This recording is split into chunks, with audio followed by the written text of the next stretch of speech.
Hello there, thanks for joining us on 7Edition tonight. I am Azlina Najri and here are tonight's top stories.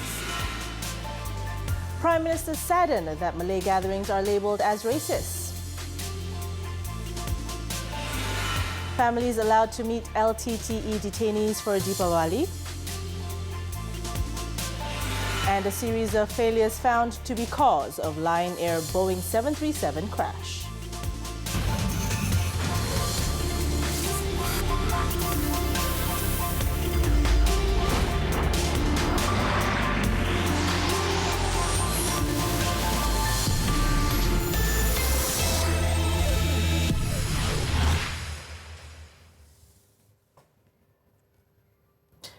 Prime Minister Tun Dr. Mahathir Mohamad said he was saddened that indigenous people in their own country are not able to have their own gatherings without being labelled as racist. He also said it was unacceptable that other ethnic groups could have their gatherings to discuss their affairs, but not the Malays. There was even a demand that the Malay initiator of the gathering should be sacked for attending. Tun Dr. Mahathir said this in his latest blog posting entitled The Malay Dignity Congress, which was in reference to his recent attendance of a congress by the same name early this month. The Premier also said he was surprised that he was advised not to attend the recent Malay Congress, but decided to attend it with several political leaders as he is a Malay too. Tun Dr. Mahathir noted there were some extreme views at the Congress, but on the whole they were balanced. The Premier also wrote, in a multiracial country, it is common for the citizens to retain their identification with their countries of origin, even after being in Malaysia and holding its citizenship for 3 generations, as they do not want to lose their racial identities. And they manifest this ethnic link through their language, culture, schools and ethnic organizations. Finally, Tun Dr. Mahathir wrote he will now be labelled as a racist for writing this. In another development, Chief Executive of the Secretariat of the Malay Dignity Congress, Professor Emeritus Datuk Dr. Zainal Kling, arrived in Bukit Aman today to record his statement over his speech at the Congress. On Wednesday, Bukit Aman Criminal Investigation Department Director Datuk Huzair Mohamad said police would record statements from Datuk Zainal regarding his remarks on October 6. Datuk Zainal was summoned to Bukit Aman following a police report lodged against him by an aide of the Penang Deputy Chief Minister recently. He reportedly opened the Congress with a fiery speech that touched issues related to the Constitution, the King and the special position of the Malays.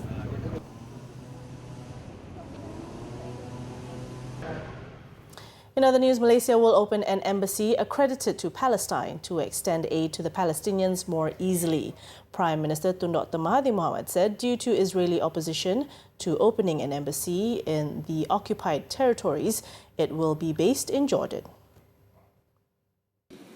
We know that Israel will not allow Malaysia to open an embassy in the occupied territory. As such, we will open the embassy in Jordan. This would allow us to extend aid to the Palestinians more easily. But Israel will find a way to ensure no aid reaches Palestine. He was speaking at the 18th Non-Aligned Movement Summit at the Baku Congress Center in Azerbaijan. The Premier said Malaysia does not agree with Israel claiming Jerusalem as its capital and the many Western countries that have supported this by moving their embassies there. He urged other NAM countries to also follow suit in rejecting this move.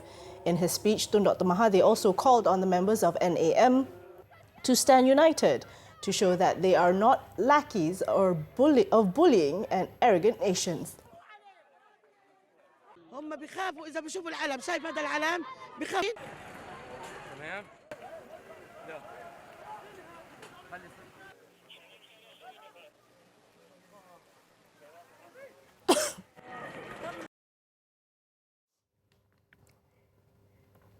Now, all the 12 individuals detained on suspicion of involvement in the Liberation Tigers of Tamil Eelam will be allowed to see their families for Deepavali. In a statement, Inspector General of Police Tan Sri Abdul Hamid Badur, however, said only close family members of the individuals can come to the detention centre to see them. Now, the exact location of the detention centre, however, was not disclosed to the media. Asked on the latest development of the case, Tan Sri Abdul Halim said the investigation paper has been submitted to the Attorney General's chambers for further action. Since last Monday, several family members of the detainees had been staging a protest in Bukit Aman, urging the police to release the detainees to enable them to celebrate Deepavali. The 12 individuals, including 2 assemblymen from Negeri Sembilan and Malacca, were detained for 28 days under the Security Offences Special Measures Act. Meanwhile, a former army pathologist who is on trial for the murder of DPP Kevin Marias was today sentenced to 18 months in jail and fined 300,000 ringgit by the Shah Alam High Court. Dr. R. Kunasigaran was found guilty of an alternative charge of accepting a 700,000 ringgit bribe 6 years ago. Judge Datuk Muhammad Yazid Mustafa ordered the sentence to begin on the day of his arrest on September 15, 2015, with an additional 2 years jail if the accused failed to settle the fines. He also allowed the accused's appeal to set aside the 5 years jail sentence and the 7 million ringgit fine meted by the Sessions Court last year, as it had erred in finding the accused guilty of 2 previous charges. Despite today's ruling, Dr. Kunasigaran remains under detention for the Kevin Marias' murder case. Elsewhere, a restaurant worker today was taken to the Ipoh Sessions Court and charged with possessing terrorism-related publications. No plea was recorded from 42-year-old Hafiz Othman. He is accused of having in his possession 4 Dabik magazines, an online publication used by Daesh to allegedly radicalize and recruit. Under the Penal Code, he faces up to 7 years in jail or a fine upon conviction. Judge Norashima Khalid also agreed to transfer the case to the High Court following a request from Deputy Public Prosecutor Muhammad Izanuddin Alias.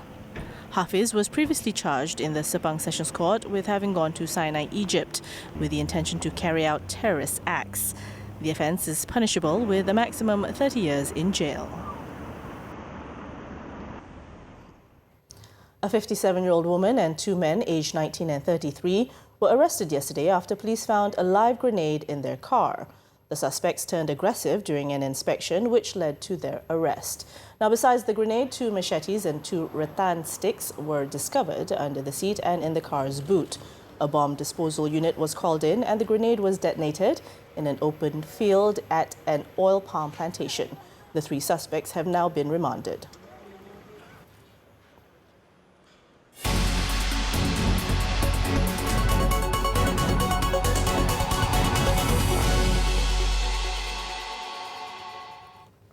Now on to some foreign updates. British Prime Minister Boris Johnson offered Parliament more time to scrutinise his Brexit deal if it agrees to hold a snap general election on December 12th. Johnson suspended debates on his European Union divorce deal after MPs on Tuesday refused to rush it through Parliament in time for the October 31st deadline. The government mentioned it plans to bring forward a Commons vote on an early general election on Monday if the EU offers a delay until January, as widely expected. But the chances of enough MPs backing the motion, which under the Fixed Term Parliaments Act requires the support of 2/3 of MPs, appear uncertain, with the Labour Party not committing on how it plans to vote. On Thursday night, there were reports the party's official position was to abstain on the vote, ending any chance of it gaining enough support. Johnson has asked the EU for a 3-month delay that could be cut short in case of a breakthrough that finally sees the deal approved by MPs. Meanwhile, the EU ambassadors are still in the midst of discussing to what length of Brexit extension to offer the UK. Most EU states are understood to favour the 3-month delay, but France has argued for a shorter extension to the October 31st deadline. We're going to take a short break now, but when we return, this unsung hero gives a breath of new hope for the homeless. Stay with us.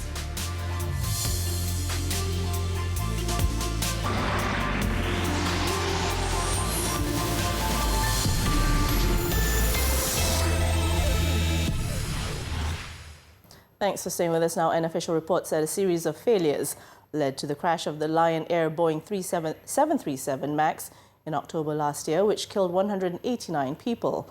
Indonesian investigators found faults by Boeing, Lion Air, and the pilots led to the plane crashing. It also said the jet should have been grounded after an earlier fault and that one of the pilots was unfamiliar with the procedures.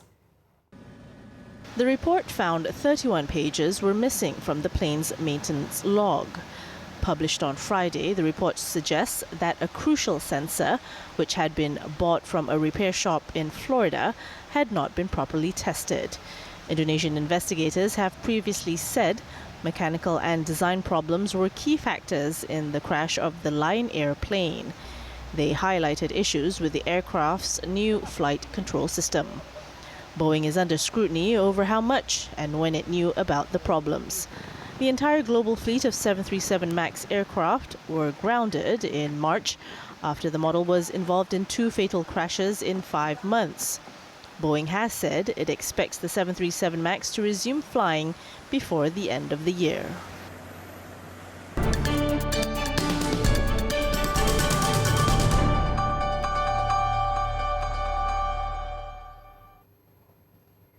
The World Bank says Malaysia could improve 3 areas that will push the country to be among the top 10 in the following year of the Doing Business report.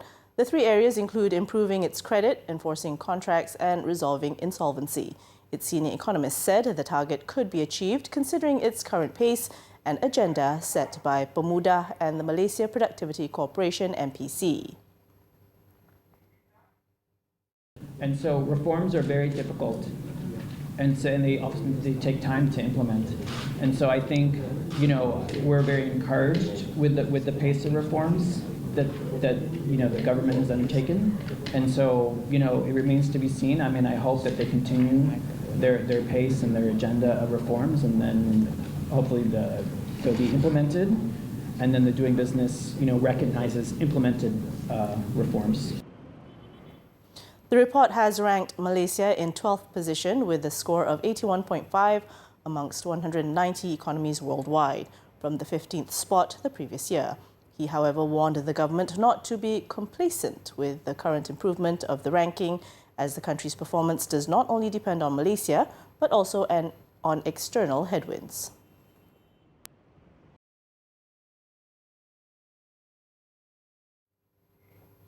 And now Bursa Malaysia concluded the week on a negative note as profit-taking emerged in technology stocks, particularly after Vitrox, the biggest machine vision inspection system provider in the country, reported a disappointing third-quarter earnings. The benchmark FBM KLCI was 0.07% easier at 1,570.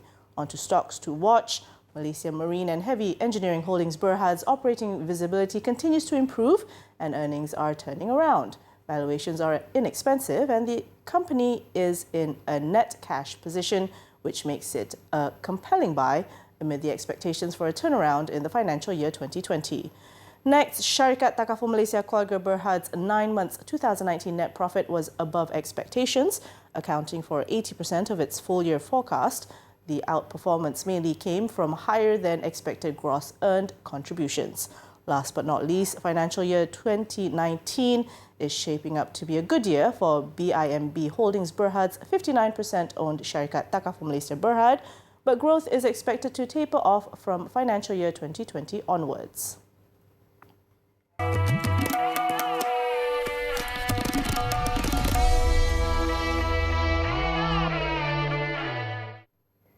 Now, not all heroes wear capes, and this one especially wears a stethoscope.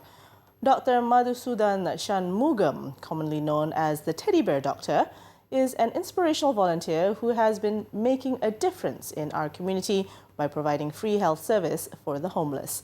Our trainee reporter Alia Hamidi meets this unsung hero. Take a look.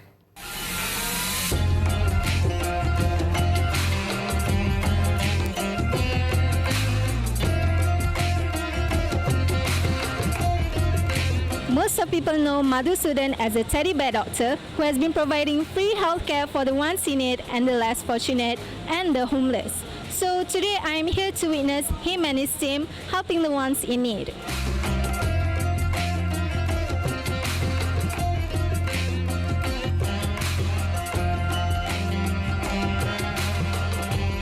Okay, the homeless people are just like the rest of us. Okay, like all of us, they too deserve to be happy.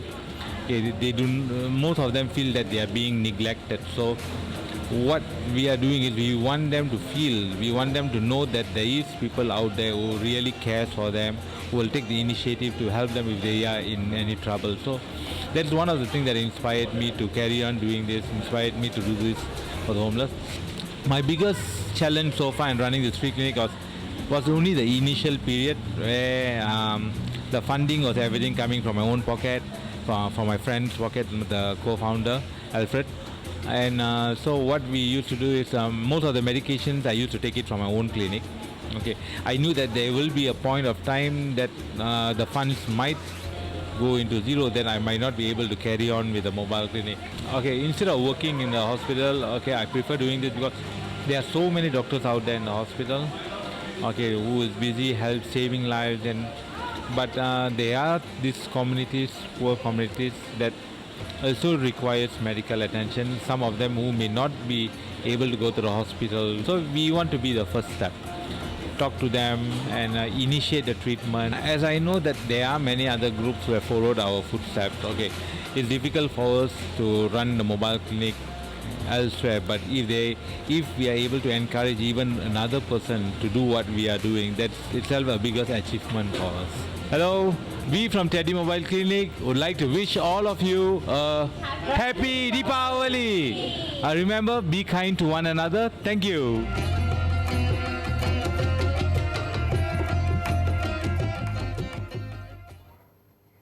And coming up next is Scare School, where even ghosts need practice to be perfect. Details next.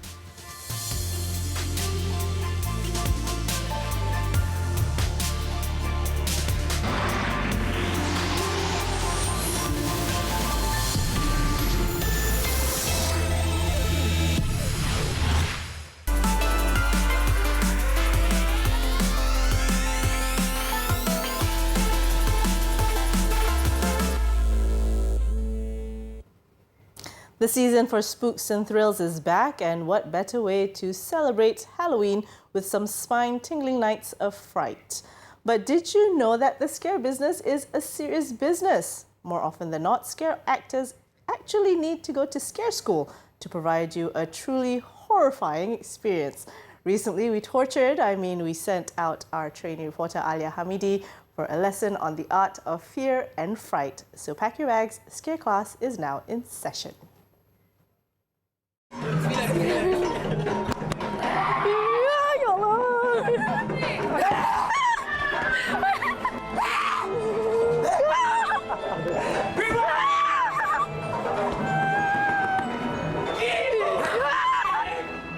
Fear-fast, horror attractions and haunted houses are more than just terrifying settings, costumes and makeup, which is why Sunway Lagoon's Nights of Fright has been a major attraction for thrill seekers year after year. But what does it take to create one of Malaysia's biggest and scariest festivals?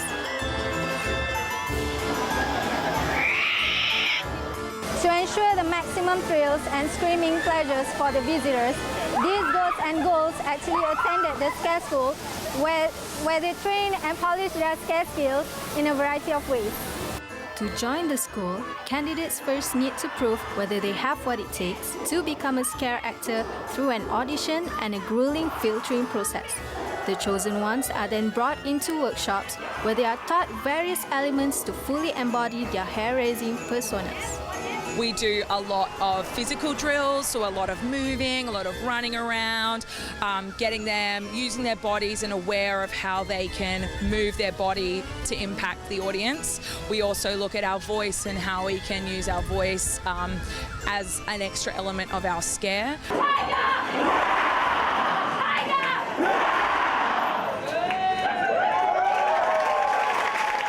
It's not always about movement. You know, someone can stand in a dark corner and just watch you as you walk past, and that can be really scary too. The audition also determines the participants' character based on their skills apart from their acting areas and roles. Some might just mingle and tease the scaredy cats amongst the crowd, while others might be performers in the different scare zones. So we spend countless hours looking at every single actor that we have in our attractions, find out what's best for them and how they're going to succeed the best out of wherever they could possibly be. I think probably the most surprising thing for everyone this week will be so much goes into scaring people. You know, what we're trying for is 100% hit. You know, a very entertaining experience, not a cheap experience, a really professional experience. The scare actors also go for makeup class as they are required to do their own makeup. This could take hours to achieve the expected details depending on the character, or just a couple of minutes if all they need is a mask.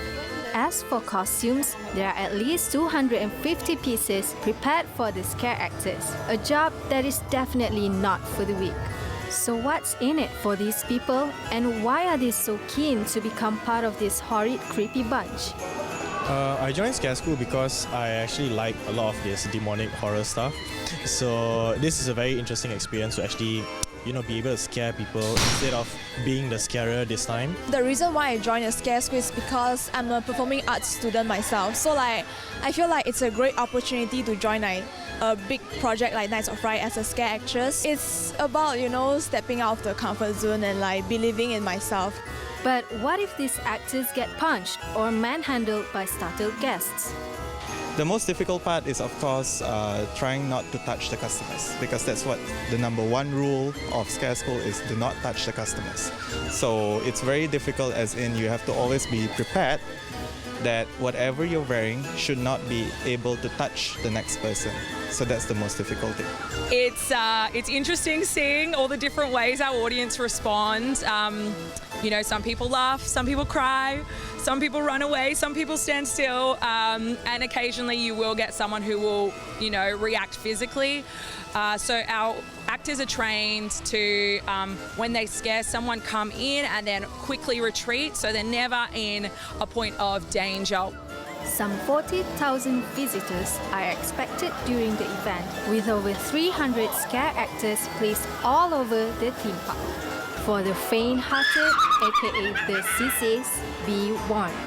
If you think you're walking alone, think again. This carnival of all your greatest fears, featuring multiple haunted houses, a haunted theatre, scare zones, as well as thrill rides and stage shows, is taking over Sunway Lagoon until November 3rd.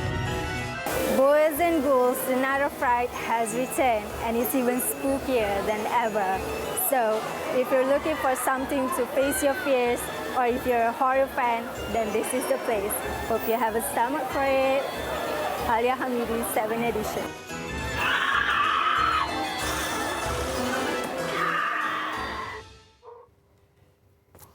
Now, as one of the major cultural festivals in Malaysia, Deepavali, also known as the Festival of Lights, is a celebration to mark the triumph of good over evil. Let's take a look at preparations for this festivity as families shop in Little India brickfields. And with this, we wrap up tonight's 7 Edition. I'm Azlina Najri. Thanks for watching and have a good night.